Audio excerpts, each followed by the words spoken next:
Iniciativa Verde é uma organização da sociedade civil de interesse público, né? Então, a Iniciativa Verde é uma ONG, né? Um tipo de ONG que trabalha com a recomposição de Mata Atlântica, né? Na verdade, a Iniciativa Verde, mais do que recomposição de matas ciliares, né? A Iniciativa Verde trabalha com melhoria e manutenção de serviços ecossistêmicos. Então, a Iniciativa Verde, ela surgiu e os seus fundadores pensavam, na verdade, nessa questão da vinculação de cálculo de emissões de gases de efeito estufa e plantio de árvores nativas para compensação dessas emissões. E aí, esses fundadores, eles pensavam que a maior parte do financiamento desses projetos viriam de empresas estrangeiras, que não aconteceu. Na verdade, a gente viu que as empresas brasileiras, 100% das empresas que trabalham com a Iniciativa Verde são empresas brasileiras, né? Então, a Iniciativa Verde surgiu com esse fim, ou seja, de fortalecer um programa, e aí esse é o programa Carbon Free da Iniciativa Verde, mas não só isso, a Iniciativa Verde começou a surgir com outros tipos de projetos, com bancos de desenvolvimento e outras instituições, né? Mas a Iniciativa Verde, ela trabalha especialmente nisso, na questão da recomposição de Mata Atlântica e com a questão dos serviços ecossistêmicos.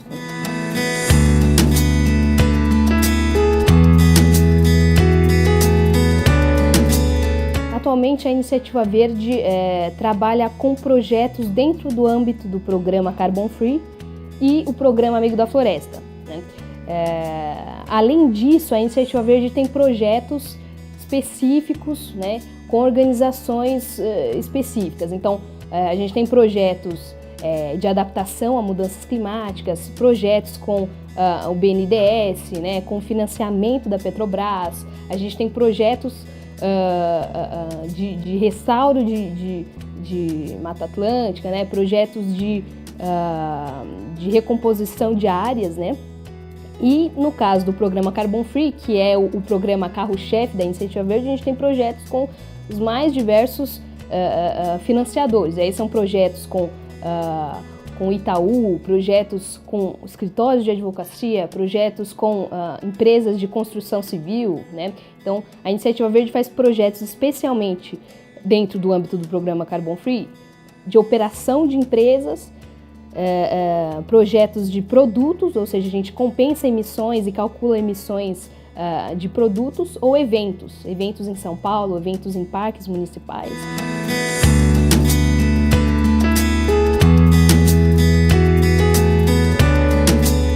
O inventário de gases de efeito estufa, a gente tem que ele é, na verdade, um diagnóstico, um retrato da empresa, né, das emissões da empresa por um período de tempo. A gente tem o escritório, por exemplo, ele ao longo dos anos, na soma dele, dos inventários, dos 5 anos que a gente tem, né, de cálculo de emissões do escritório, ele já compensou mais ou menos 195 toneladas de CO2 equivalente. Isso mais ou menos dá em torno de 1.230 árvores, né? Então, a gente tem um projeto grande de restauro florestal com escritório, né? Se a gente considera ali que cada árvore ocupa mais ou menos 6 metros quadrados, a gente tem uma área boa de área recomposta com escritório. A gente fez os projetos que a gente tem com eles, na verdade a gente tem projetos em Guapiara, né, em Jaú, em Campina Grande do Sul, que são áreas onde nós fizemos os plantios do escritório.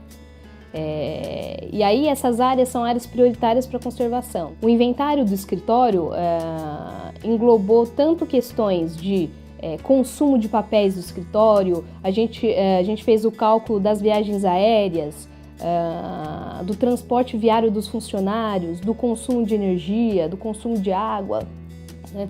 Os resíduos sólidos que são gerados.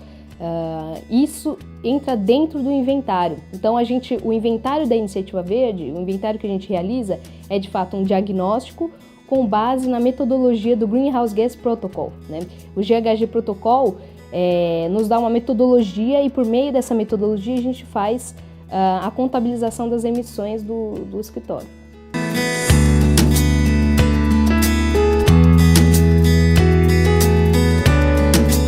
Dentro do programa Carbon Free, as empresas elas podem fazer projetos de fato de compensação, então ela calcula suas emissões e compensa essas emissões com plantio de árvores. As empresas elas podem participar tanto com o programa Carbon Free quanto o programa Amigo da Floresta, e aí no caso do programa Amigo da Floresta, a empresa simplesmente tem um critério interno de plantio de árvores, ou seja, ela pode plantar conforme o número de colaboradores que ela tem, ou a cada novo cliente que ela adquire, ela pode plantar uma árvore, ou existem projetos mais criativos. Por exemplo, a gente tem um projeto com a Sky, e aí eles fazem uma postagem no Facebook, e a cada curtida, né, eles plantam uma árvore. Ok, são projetos, na verdade, que seguem critérios da empresa e aí entra dentro do programa Amigo da Floresta. Projetos mais completos, a gente tem como os projetos Carbon Free mesmo, que aí a empresa de fato compensa as suas emissões, e isso quer dizer que ela calculou e o inventário é que vai trazer o número de árvores que ela vai plantar, né, que ela vai financiar, né, para o plantio. No caso das pessoas físicas, elas podem contribuir com os dois programas, elas podem plantar árvores anualmente, ela pode dizer, eu quero plantar 2, quero plantar 3 árvores nesse mês, ou eu quero plantar 20 árvores no ano, ok? Ou ela pode compensar também as suas emissões. Dentro do site da Iniciativa Verde existe uma calculadora, né? E essa pessoa pode, pelo site, né, calcular suas emissões. Ela vai colocar lá seu consumo de energia, o seu consumo de água, ela vai colocar quantas viagens ela faz anualmente, qual é o carro que ela utiliza, qual é a potência do motor. Ela vai colocar as suas informações lá e a calculadora vai gerar o número de emissão e vai colocar também o número de árvores que ela precisa plantar, né? Ela tem essa possibilidade de pedir, né, e dizer, Iniciativa Verde, planta as árvores que eu, na verdade, precisaria plantar para compensar minhas emissões.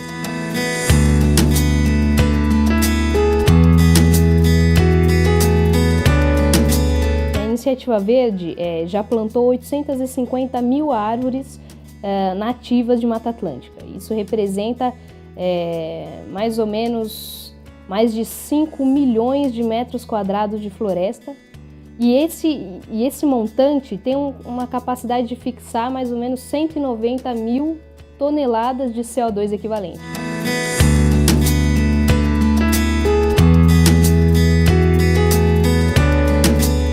As mudanças climáticas, elas exigem ações das empresas. Então, a gente sabe que vai haver uma pressão para que, até para a busca de novos mercados, né, que essas empresas façam seus inventários. Então, ao longo dos anos, a gente tem percebido que existe uma procura. E as empresas que têm essa early action, né, que são proativas, estão saindo na frente, de fato, em mercados.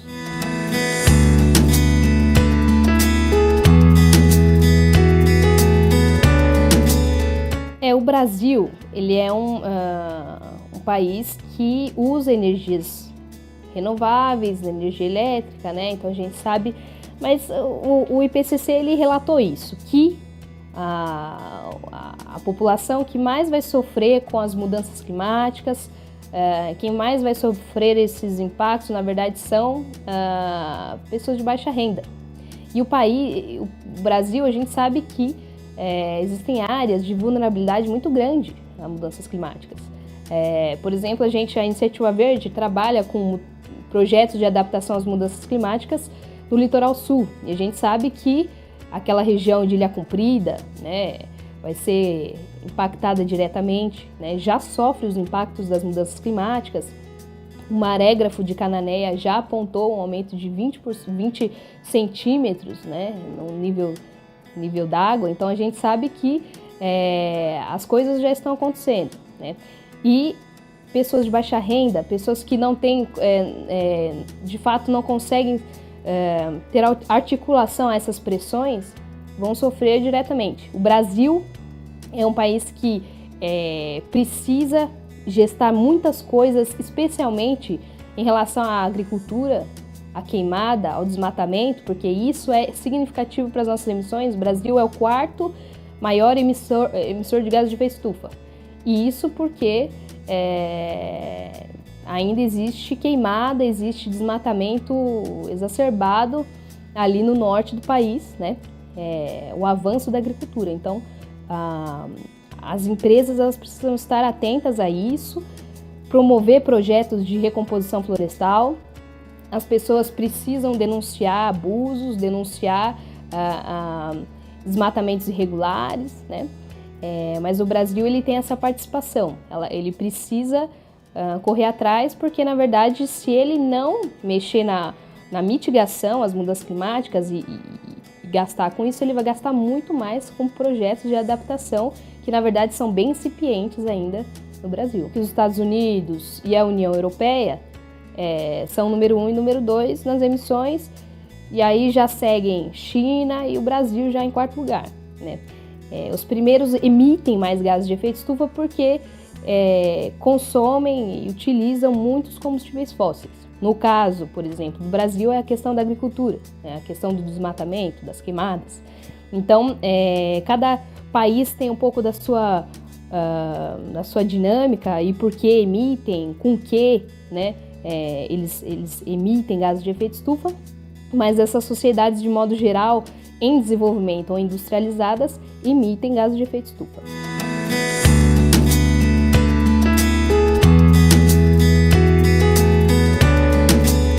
Além da compensação, as empresas podem, primeiramente, reduzir suas emissões. Então, ela vai calcular suas emissões, ela vai ter o diagnóstico, ela vai ter esse retrato das suas emissões e aí ela pode reduzir. Essa é a primeira etapa antes da compensação.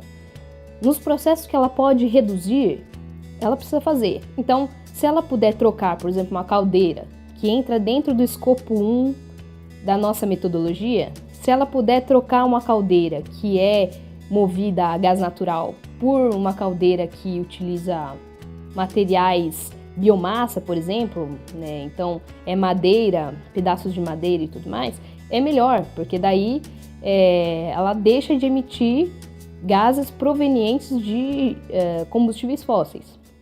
E aí aquilo que iria para aterro sanitário ela utiliza. Ela pode fazer fomentar diversas políticas internas. Então,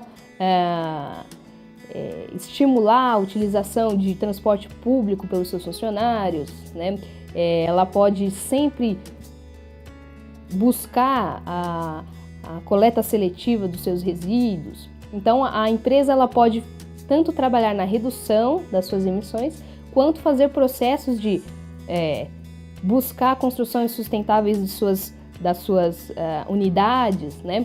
Então, com a utilização de materiais recicláveis, a empresa ela pode buscar o reuso da água, né? E ter consciência na questão dos seus efluentes, né? Então, sempre que possível, evitar o desperdício de água nas suas operações, né? Como cidadão, ele precisa, primeiramente, ter consciência das leis ambientais. E a maior parte dos brasileiros hoje, né, muitos de nós não sabemos as nossas leis, não sabemos de como cumprir essas leis. Então, em pequenas coisas do nosso cotidiano, a gente precisa buscar o cumprimento das leis. Por exemplo, na questão dos resíduos sólidos, a gente sabe que, a partir agora de 2014, lixão é algo que a gente não pode ter lixão nas nossas cidades. Então, o cidadão ele precisa ter consciência de que ele precisa separar lixo, ele precisa só levar rejeito para aterro sanitário, né? Então, o cidadão ele pode trabalhar na parte dos resíduos sólidos, melhorando em como ele destina os seus resíduos.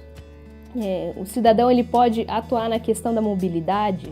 Então, em vez de utilizar o seu transporte particular, utilize transporte público. À medida do possível, tente utilizar bicicletas, né?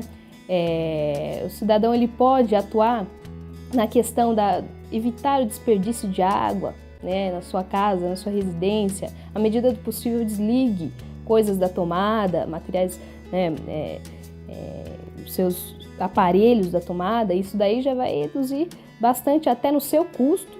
Então ele vai ter uma casa mais eficiente e ele também vai contribuir muito com as questões climáticas, fazendo seu papel individual. O ser humano, ele é muito possível que ele esteja associado diretamente às mudanças climáticas, e mesmo que a gente tenha um pouco de incertezas, o ideal é que a gente faça a nossa parte e que, bom, tudo bem, a gente está dentro de uma incerteza, de um risco. Nesse risco a gente vai atuar e vamos evitar que, se a gente é um agente transformador, vamos atuar na nossa redução, de emissões, vamos trabalhar em mitigar as mudanças climáticas à medida do possível.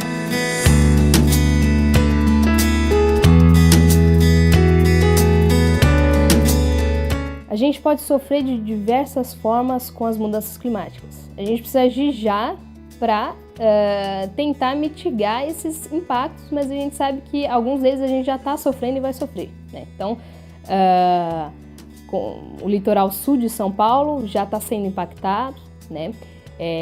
Populações de baixa renda têm que se deslocar em função do aumento do nível do mar.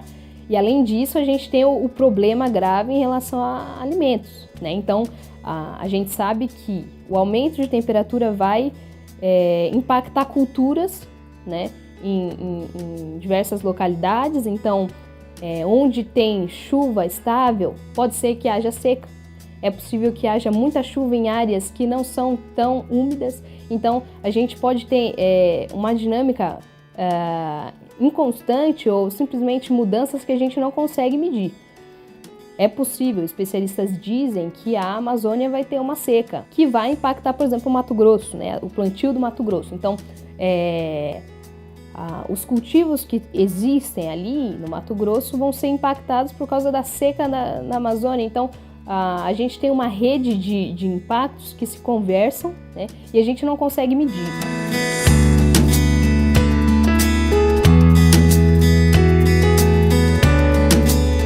A gente está sofrendo aí um problema de provisão de água, né? A gente sabe que isso tem relação com a nossa preservação, né?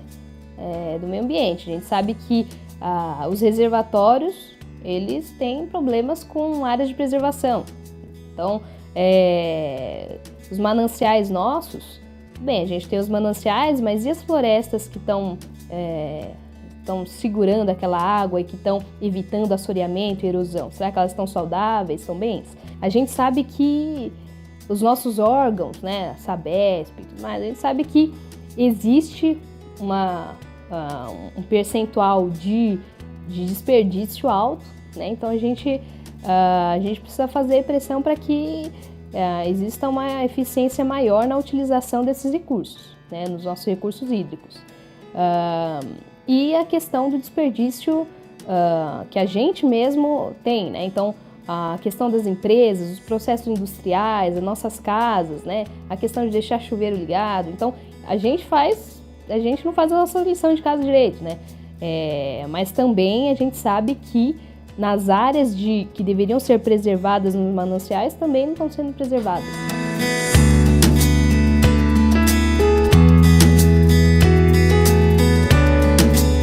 As leis brasileiras, elas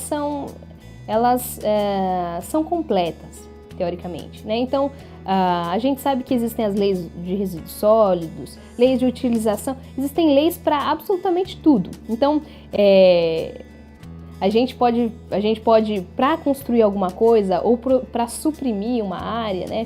Uma área florestal, a gente precisa de autorização, a gente precisa, né, sempre cumprir a legislação, mas a gente sabe que existe o problema de fiscalização dessas leis e isso é uma realidade. Então, a gente tem a lei, por exemplo, dos resíduos sólidos, que prevê, né, que a gente não pode mais ter lixão nas cidades. Ao mesmo tempo, né, ela diz que a gente precisa só levar rejeitos para aterro. Hoje, o que a gente faz? A gente coloca no nosso saco preto absolutamente tudo. A embalagem, o resíduo, restos de comida, sobras. Então a gente não faz a lição de casa, a gente coloca lá no saco preto tudo. Não são só rejeitos. E rejeitos, na verdade, a aquilo que de fato não pode ser reciclado, não pode ter nenhuma destinação, e aí eu vou levar para um aterro sanitário e rejeito. Hoje não. E ainda não existe mecanismos de fiscalização para domicílios, né, se você está fazendo o negócio certo ou não, né? Então, existem leis, as leis são boas, mas na verdade a gente tem sérios problemas no cumprimento, existe uma morosidade na questão da fiscalização ou de autorizações, né, que fazem com que muitos brasileiros não atendam às leis, não respeitem as leis, né, porque a ferramenta é boa, mas a gente não sabe utilizar e não tem ninguém que instrua a utilização, principalmente no tocante às leis ambientais.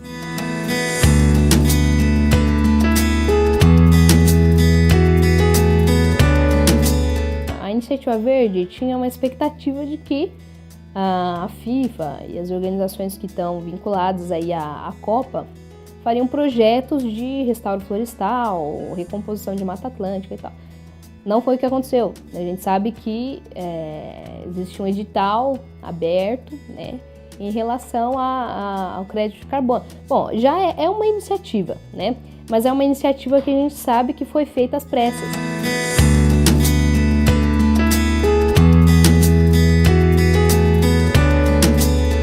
E um presente que a gente podia dar à terra é a árvore. Assim como o escritório de advocacia tem feito, de compensar suas emissões, eu acho que nós, como pessoa física ou como empresa, a gente precisa plantar árvores. Porque a árvore ela tem esse poder de fixar carbono e prestar serviços ambientais diversos. Então, quando a gente planta árvore ali, perto de rios, essa árvore vai evitar o assoreamento, né? Essa árvore vai prover alimento, ela vai manter aquele ribeirão, ela vai manter aquele corpo d'água. Então, a árvore, é sabido que a floresta em pé, ela evita questões de mudanças climáticas locais, né? E ela é importante para a fauna local e para as pessoas que utilizam dos recursos, né, providos pela floresta. Então, uma vez que a gente planta árvore, a gente mitiga mudanças climáticas e desenvolve localmente por diversos fatores.